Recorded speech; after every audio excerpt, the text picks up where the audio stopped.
Deputeti i Frontit Evropian Skender Recep Zejdi e ka quajtur tallje ligjin për përfaqësim të drejtë dhe adekuat, i cili mori vlerësim pozitiv nga Komisioni i Venedikut.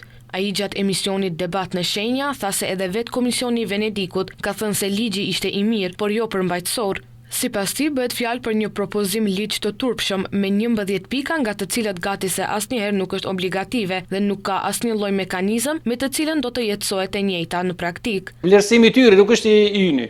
Do të thotë atë që ne e kemi bindje për momentin që e kemi pa, është vlerësimi vetë komisionit është jo përmbajtësor, nuk parashef sanksione për ata të cilët nuk e realizojnë, nuk parashef mekanizma apo metodologji se si duhet ta bësh përfaqësimin e drejtë dhe etnik.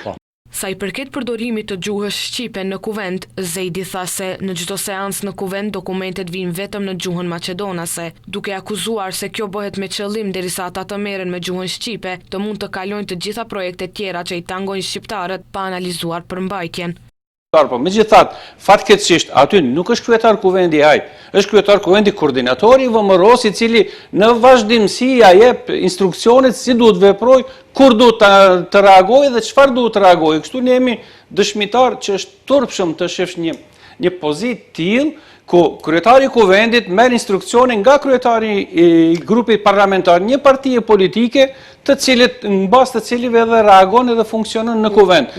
Është e dhimbshme sinqerisht. Kujtojmë se gjykata kushtetuese në tetor të vitit të kaluar shfuqizoi balancuesin, mekanizmin që rregullonte përfaqësimin e drejtë dhe adekuat të komuniteteve në institucionet shtetërore.